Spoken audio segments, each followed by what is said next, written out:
Mister Vijay அவர்களே. After all ஒரு cinema நடிகை, நீ என்ன சொல்ற?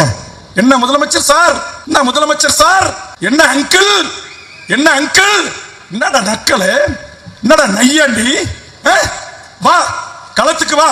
ஒரு நடிகர் அவர் கட்சி ஆரம்பிச்சிருக்கிறார், அவர்கிட்ட நம்ம கூட்டணி வைக்கணுமா? சொல்லுங்க, நீங்க சொல்லுங்க, அவரோட கூட்டணி வைக்கணுமா? இதுதான் தமிழக வாழ்வுரிமை கட்சி. ஆனால் இன்றைக்கு உருவாகி இருக்கிற ஒரு கூட்டம், நான் நடிகர் விஜய் அவர்களை குறைத்து மதிப்பிடவில்லை, அவரை குறைத்து நான் பேச வேண்டிய அவசியம் இல்லை.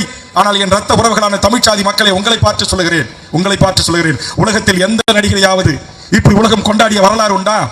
எந்த நடிகனாவது எடுத்த உடனே, நான் கேட்கறேன், இப்ப நீங்க உட்கார்ந்துருக்கீங்க, இங்க சசிகுமார் வந்திருக்கிறாரு, அவர் ஒரு கார் வாங்கியிருக்கிறாரு, அந்த காரை ஓட்டுறதுக்கு ஒரு ஓட்டுநர் வைக்கிறாரு, அவனுக்கு லைசன்ஸ் இருக்கா, அவன் ஓட்டுவானா, பாதுகாப்பா இட்டு போய் நம்மள வீட்டுல சேர்ப்பானா அப்படின்னு பாப்பாரா, பார்க்க மாட்டாரா? பார்க்காம திடீர்னு காரை கொடுத்துருவாரா? இந்த நாட்டில் வாழ்கின்ற 7 கோடி மக்களை ஆளுகின்ற நாட்டுடைய முதலமைச்சர் என்கிற உன்னத பதவியை எந்த அனுபவம் இல்லாமல் திரைத்துறையில் ஒரு சில படங்களில் நடித்தார் என்பதற்காக, யாரோ எழுதுகின்ற வசனத்தை பேசினார் என்பதற்காக, அவர் நல்லா நடிக்கிறாரு, அவர் நல்லா பாடுறாரு, அவர் நல்ல கதவசனம் பேசுறாரு, நல்லா வாழ் சண்டை போடுறாரு, கத்தி சண்டை போடுறாரு, அட்டை துப்பாக்கி எடுத்து டும் டும் டும்னு சொல்றாரு என்பதற்காக வாக்குகளிக்கக்கூடிய சமூகமாக என் தமிழ் சமூகம் மாறக்கூடாது என்பதுதான் வேல்முருகனுடைய கோரிக்கை. விஜய் அரசியலுக்கு வா, ஒரு 10 ஆண்டு காலம் இரு, கவுன்சிலராவு, உன் கட்சிக்காரன கவுன்சிலராக்கு, நீ எம்எல்ஏவுக்கு நில்லு, எம்பிக்கு நில்லு, மேயராவு, சேர்மனாவு, அரசியல் என்ன கத்துக்கு, நாடாளுமன்றம் என்ன கத்துக்கு, மக்களவையில் எத்தனை பேர் இருக்கிறாங்க, மாநிலங்களா என்ன, சட்டமன்றம்னா என்ன, நாடாளுமன்றத்துடைய இரு அவைகள்னா என்ன, கூட்டுக்குழுனா என்ன, எத்தனை துறைகள் இருக்கிறது, விவசாயம், நெடுஞ்சாலை, போக்குவரத்து, பள்ளிக்கல்வி, இப்படி எத்தனை துறைகள் இருக்கிறது, அந்த துறையினுடைய தலைவர்களுடைய வேலை என்ன, துறை செயலாளருடைய தேவை என்ன, இதையெல்லாம் தெரிந்து கொண்டு ஒரு 10 ஆண்டு காலம் இந்த மண்ணுக்கும் மக்களுக்குமான தலைவனாக பணியாற்றிவிட்டு அதற்கு பிறகு இந்த நாட்டு மக்களிடத்திலே வந்து நான் அனுபவம் பெற்றிருக்கிறேன், நான் சட்டமன்ற உறுப்பினராக பதவியிலே 10 ஆண்டு காலம் அனுபவம் பெற்றிருக்கிறேன், 5 ஆண்டு காலம் அனுபவம் பெற்றிருக்கிறேன், இந்த நாட்டை வழிநடத்துகிற தகுதி எனக்கு இருக்கு, அதனால் எனக்கு வாக்களியுங்கள் என்று கேளுங்கள் மிஸ்டர் விஜய் அவர்களே.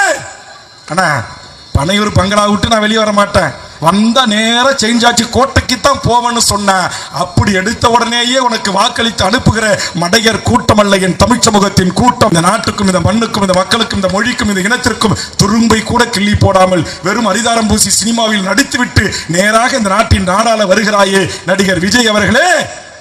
இதான் என்னுடைய கேள்வி. நீ அரசியலுக்கு வரக்கூடாது என்பது என் கேள்வி அல்ல, நீ இந்த நாட்டுடைய முதலமைச்சராக ஆகக்கூடாது என்பது எனது பார்வை அல்ல. ஒரு சாதாரண இருசக்கர வாகனத்தையே நண்பர்கிட்ட கேட்கும் போது உனக்கு ஓட்ட தெரியுமா, லைசன்ஸ் இருக்கா, பாதுகாப்பா ஓட்டுவியா என்று கேட்டுவிட்டு கொடுக்கிற என் தமிழ் சமூகம் 7 கோடி மக்களை ஆளுகின்ற இந்த நாட்டுடைய முதலமைச்சர் என்கிற அரியாசனத்தை திரைத்துறையில் நடித்தார் என்பதற்காக உனக்கு தருவார்கள். அதுவும் அவர் கிங் மேக்கரா இருக்க மாட்டாராம், அவரே கிங்கா தான் இருப்பாராம். டேய், கிங்கா இருந்து வந்தாண்டா நாங்கெல்லாம் அங்க உட்கார்ந்து இருக்கிறோம், கிங்கு தாண்டா நாங்க. சாவு வீட்டுக்கு செத்து போன வீட்டுல யாரு இழவு கொடுத்தானோ, யாரு புள்ளைய பறி கொடுத்தானோ, பொண்டாட்டிய பறி கொடுத்தானோ, மகளை பறி கொடுத்தானோ, அந்த பறி கொடுத்து துக்க வீட்டுல உட்கார்ந்துருக்கிற பனையூருக்கு கூட்டு என்கிட்ட உங்க துக்கத்தை கலந்துக்கிட்டு போங்கன்னு சொல்ற நீங்க. இது எவ்வளவு, இது ஒரு பண்பாடா? துப்புரவு பணியாளர்கள் உயிரை வைத்து பணியை வச்சு போராடுறான், அவனை கூப்பிட்டு வந்து உனக்கு என்ன பிரச்சனை என் வீட்டுல வந்து சொல்லிட்டு போ. இதான் அரசியலா? இதைத்தான் எம்ஜிஆர் செய்தாரா? இதைத்தான் ஜெயலலிதா அம்மையார் செய்தார்களா? இதைத்தான் மறைந்த தலைவர் கலைஞர் செய்தாரா? திரையிலே புகழ் வெளிச்சம் கிடைத்து விட்டது என்று சொன்னால், திரையில் நீங்கள் அழைத்து விட்டீர்கள் என்று சொன்னால், ஏது மரியாதைகள் தமிழ் சமூகத்திலே பெண்களும் இளைஞர்களும் உங்கள் பாட்டுக்கு ஆடனா, உங்களை விஜய் விஜய் என்று சொன்னா உடனே உங்களுக்கு முதலமைச்சர் ஆசை வந்துருமா? திமுகவின் மீது 1000 விமர்சனம் இருக்கலாம். மிஸ்ஸா காலத்தில் சிறையில் அடிபட்டு உதப்பட்டு ரத்தம் சிந்தி இந்த நாட்டுடைய முதலமைச்சராக முத்துவேல் கருணாநிதி என்கிற அந்த மகத்தான மனிதன் ரத்தம் சிந்தி இருக்கிறான், ஜெயிலில் கிடந்திருக்கிறார், அடி வாங்கியிருக்கிறார். முரசொலி தான் அப்பா எழுதிய முரசொலி பேப்பரை தோளிலும் தலையிலும் சுமந்து வீதி வீதியாக சென்று வித்து அரசியல் தலைவராக உருவாக்கியிருக்கிறார். முடிதிருக்கிற பார்பர் கடையில் அரசியலை தொடங்கி இந்த நாட்டுடைய சட்டமன்றத்தினுடைய வரையில் சாதாரணமா வரல, மேயரா, அமைச்சரா, துணை முதலமைச்சரா, அதற்கு பிறகு இந்த நாட்டுக்கு 5 முறை முதலமைச்சராக இருந்த கலைஞருடைய மகனே இந்த படிநிலைகளில் இருந்துதான் இந்த மக்களை சந்தித்து துன்பப்பட்டு கஷ்டப்பட்டு உதப்பட்டு அடிபட்டு போலீஸ்காரருடைய கால்களாக மிதிச்சு அவர் வாயே கோணி போச்சு.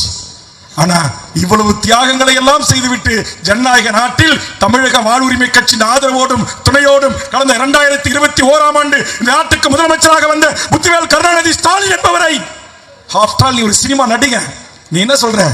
என்ன முதலமைச்சர் சார், என்ன முதலமைச்சர் சார், என்ன அங்கிள், என்ன அங்கிள், என்னடா நக்கலே, என்னடா நையாண்டி, வா களத்துக்கு வா. இங்க ஹைட்ரோ கார்பன் திட்டம் மீத்தான் திட்டம், ஓஎன்ஜிசி திட்டம், என் மக்களுடைய விவசாய நிலங்களை பாழாக்கி பாலவனமாக்குற மோசமான நாசகார திட்டங்களுக்காக போராடி எத்தனை தலைவர்கள் சிறை சென்றிருக்கிறார்.